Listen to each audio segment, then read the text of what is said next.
I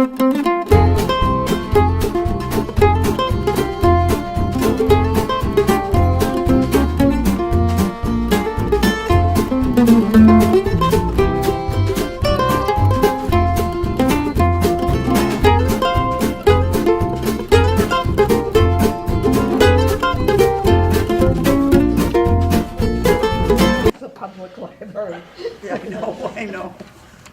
I'll give you my first-hand experience of how it started for me, and then I'll go into.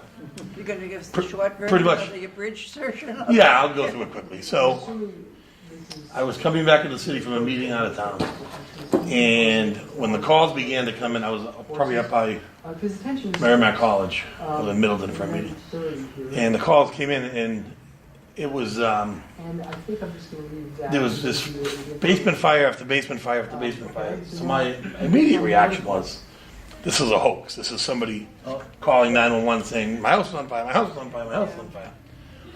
It wasn't a minute or so later that police officers were showing up at some of these locations and saying there's smoke pouring out of the house. So I immediately activated my blue lights and siren. I came to the city, and I was the first call was to Phillip Street.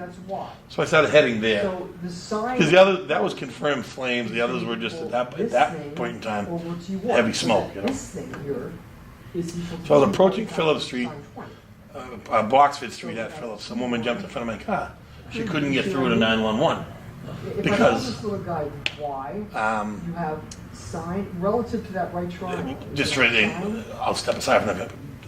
From 4:10, I think it was, till 5:10, there was 288 911 calls. So it was log jammed. She said my house was on fire. And I went into her house and there was smoke, and she wasn't sure everybody was out, so I cleared all 3 floors. And thank God that house wasn't one of the ones that was serious. I mean, a lot of these were furnaces in the basement, you know, shooting off flames and hence the smoke and all that stuff. So I did that one. I came out of that one, and then that was when I heard the explosion. So I was probably, as the crow flies, maybe 3/4 of a mile away from it, but it sounded like it was next door to me, you know. And then the unfortunate news came in that there were people trapped. So those of us that were clearing houses that people were out of went over there to try to get the people that were trapped. When we got over there, it was a very heavy smell of gas. And it was in the air, it was everywhere, and you had to evacuate all those houses. And it was to a point where you felt as though that there was no end in sight. You just didn't know where this was. There was fire after fire, and you know, the resources of the Lawrence Fire Department were maximized at the first, or they called the mutual aid. And even as that was coming in, it was as fast as the mutual aid was coming in, there were more reports of fires. And again, thank God a lot of them were maintained to the appliances and all that. You know, obviously there was some catastrophic losses, including a police officer. You've already heard that story already. You know, he went and saw his home burning and realized that there was nothing he could do when he went back to work. I'll show you 2 ways. So, but anyways, that was my first hand on. But I'll give you basically the rundown step by step. So, what we did is, as soon as we're not going to put out fires. Obviously, we did an immediate evacuation of all the residents where fires and explosions were happening.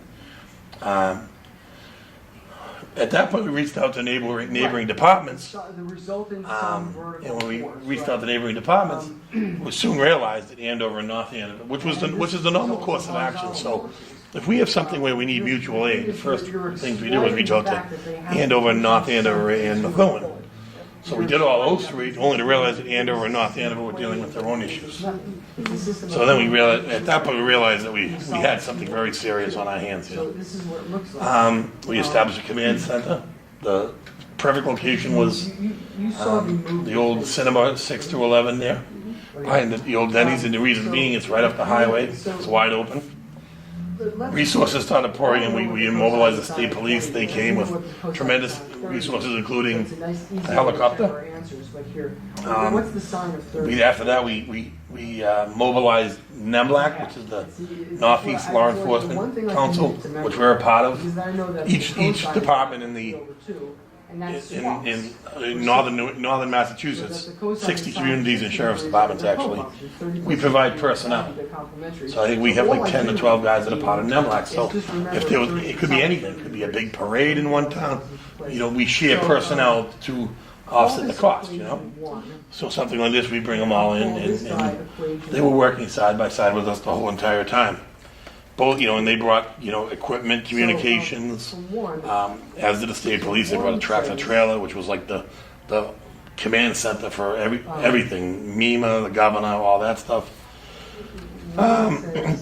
So now, all right, so now we move to we have to evacuate South Lawrence, essentially. You know, at the time, we were going house to house in the areas where we knew there were problems, because we still didn't know where this was going, where this was going to end. So obviously, Colonial Heights was a big concern. We wiped that out. All of Bailey Street and all that, we just kept going up and down those streets trying to evacuate. Then when it seemed to calm down, we not knowing the extent of the damage, we closed down South Lawrence, which meant you had to shut down all the entrances to the city off the highway, secondary. You learn a lot about the little holes on how to get into South Lawrence as you're trying to shut it down, because it's like water. People will find it, you know. Sure. But the whole time you had to maintain access to get people out of the city. And then the next step was becoming nightfall. The power was being shut off in all of South Lawrence. So we had to best utilize all those resources we brought in to patrol the blacked out areas, keep the roads blocked, and that kind of thing. As part of that night, we were escorting buses that were bringing evacuees to the two shelters, the Arlington School and the Partham School, where you folks live. The next day, we brought people back to their homes for medication and other essentials, brought them back to the shelters, and then finally the third day, well, the fourth day, whatever it was. I guess the fourth day. We brought them back. We brought them back to the homes for one final time. Do you see that, Aiden? We continue at this point to make sure it makes sense, then we'll go on. we have a mobile command center still in South Lawrence on 114, the Plaza 114. Additional Lawrence police patrols and Mass State Police patrols are still in the neighborhoods where it was affected, just to, you know, add a sense of security to make sure that nothing else is going on. Good. And we also have the job of providing now what do we do? police personnel for the two claim centers, you know, to organize vehicle traffic and pedestrian traffic and all of that stuff. So that's where we're at. I think there was, you know, it was the most unprecedented and unforeseen. Probably, maybe, you know, going back to, you know, the Pemberton Mill.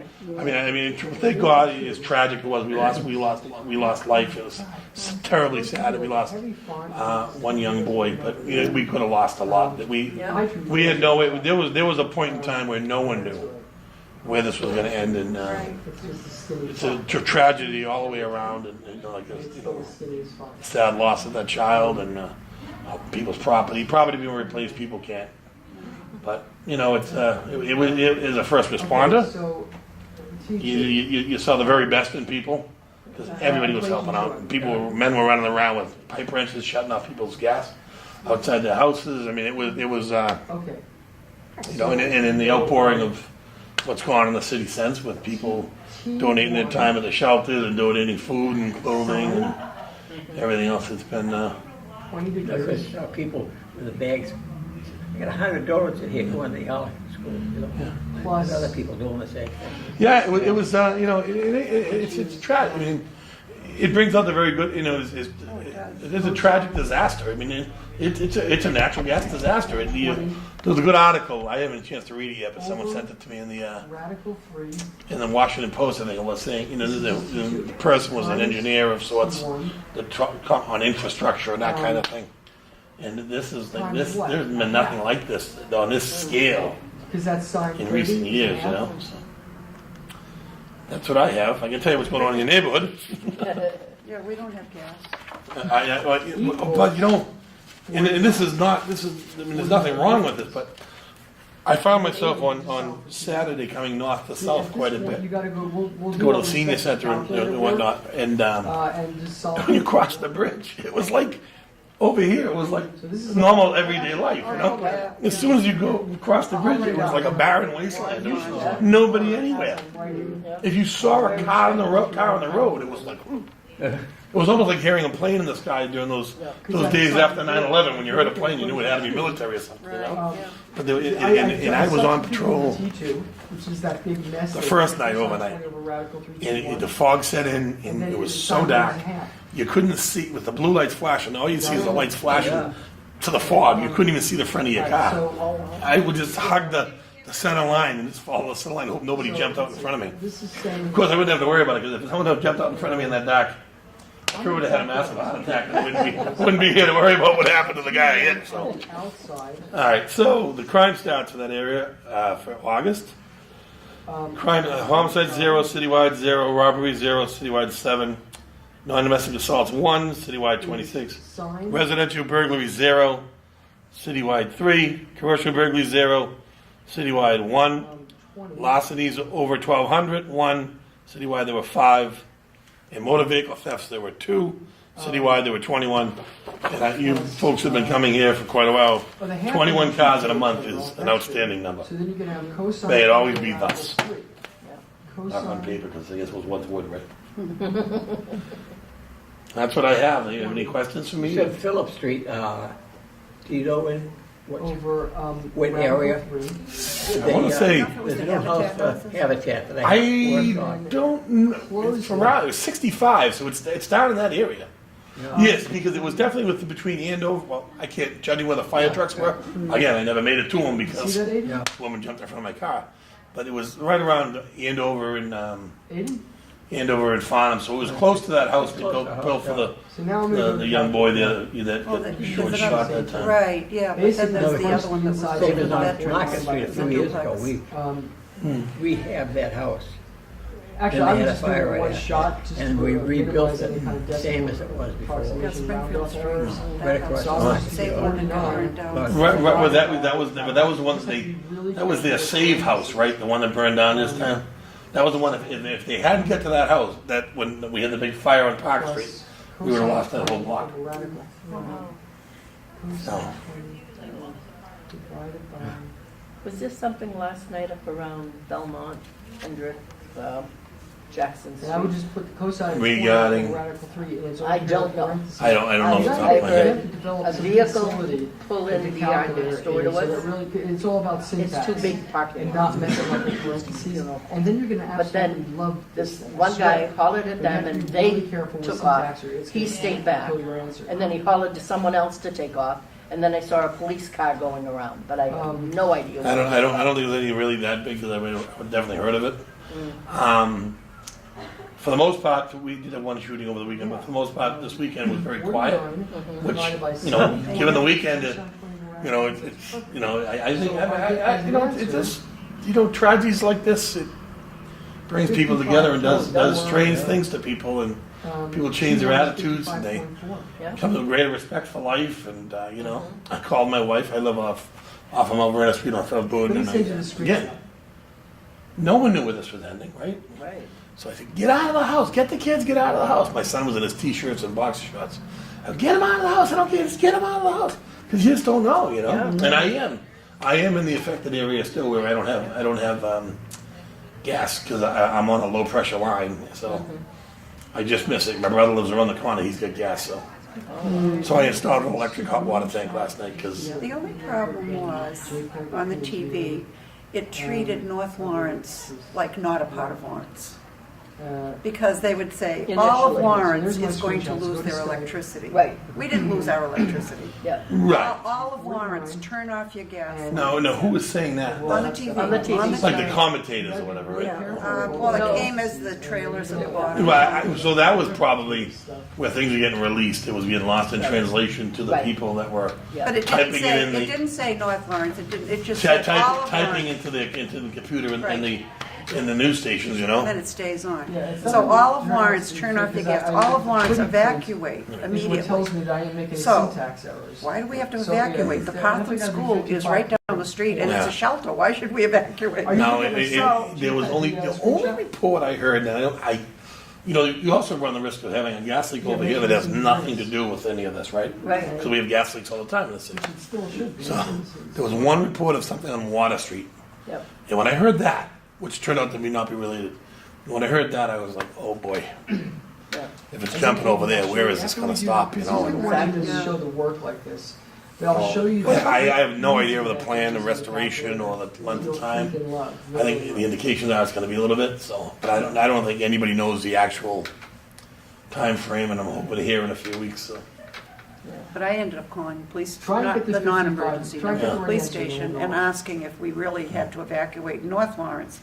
And the dispatcher said, I will check for you. So she checked, she came back and said, So, no, you don't have it's to. gotta be. No, it was, What about the fire on Diamond Street? In the entry mark. That was not 49, related? and then the I don't know, side. I don't believe, the day after it came back. I don't believe it was, I don't know that for 100% sure, but I think, again, there was a fire behind the stove over here. See, so do the virtual. And one of the nights, and oh, there's a gas fire. And the deputy fire chief came over the radio immediately and said, this is a stove fire. Oh. It is not a gas fire. Right. But, you know, So Every time you hear a siren. the next time I smell gas, trust me, because Right. I was certain, when I was at Colonial Heights, you could taste it and I might smell it. It was, Yeah. it was strong in the air. Stove. Yeah. As an aside, I had one guy come out of his house smoking a cigarette, so Oh, God. I had to set him straight right quick. God, Yikes. But no common sense. Use the We've had calls from finger. all over the country, including Hawaii. right, I have a friend from high school. She's a federal agent in Dallas, and she called me. What did you get that from work? She goes, no, it's on CNN. Yeah. It was everywhere, Yeah, international. everybody's sorry. It was, you know, and we lived it, you know, and it's like, it's you know, then the governor was fantastic, the lieutenant governor, the mayor. I mean, they were there the entire time. I mean, I think the governor spent the first night here. And I don't mean like, you know, hotel either. I think he stayed in that command post and set up for someone to stay in overnight. Those are all the screenshots. But it was, So to be able to successfully type in that thing. you know, you always see these things when it's floods and the governor's in front of the camera and all that, when you see it from behind the background. And then that's it. The So concern then that like the governor had, and you know, the lieutenant governor and the mayor. I mean, it was like So if you everybody was multiply working that together. number now by- There were no egos in the whole multiply thing. T1 by You know, when you bring all those majors from the state police and chiefs from other towns, and That's amazing. there were no egos whatsoever. Everybody was like, hey, whatever you need, whatever you need, whatever you Multiply that need. number 55.3. We had fire trucks from all over creation. Oh, yeah. Amazing. Because another part of this was, I times forget 2 which day it was. I think it was day 2 or 3. That a police officer, a firefighter, and a gas technician would work streets and make sure all the gas was off in people's houses. The last thing they wanted to do was energize a house that had gas still in it. That gets you. So that brought the problem. We had to breach doors, and So we had locksmiths go out with us. Is T2. I left my door wide open with a note on the back of it. I left the front door open and a note on the back to use the front door. You know, and if I lost something of value, I wouldn't care. I just didn't want them kicking my door. Right. 55. And my meter was outside, so they come in with a meter and you probably know what it is. They test the gas level in the house and Yep. make sure it's zeroed out. T1. Well, that's what I have for you fine folks this evening, unless you have any questions for me or. So 24-hour days, huh? The first one's longer than That's that. it, that's your answer. First one was I was around the clock. It's much Don't go to more any more involved than the other meetings. The questions. second one I did about 3 Much more involved. or 4 hours. I forget why the second one was so short. Something came up. I got called down there at like 5 a.m. Ask me some I questions. went at 1. I got called there at 5 a.m. And then that was Thursday. No, that's a lie. Friday and the Saturday was the only night like long. I went home like 10 o'clock and went back there for 6. Well, the 49 my divided by family, is the 50. you know, they waved the storm with me up at Swan Lake at my brother's house. So they had speedboats and cookouts and You missed warm, one, man. warm showers. I was sleeping with a headlamp on my head with because they had to wake up to use the bathroom. I could just press a button. Yeah. All right, I'll see you folks. Are we moving next month? Yeah. to while in school. Yep, hope so. And then you see how we got the teaching? Thank you. Thank you. Thanks. Thank you. Oh, sure, take your time, take your time. Take care. All right, have a good night, folks. Thanks. Thank You you. too. Thanks, Stay Tony. safe.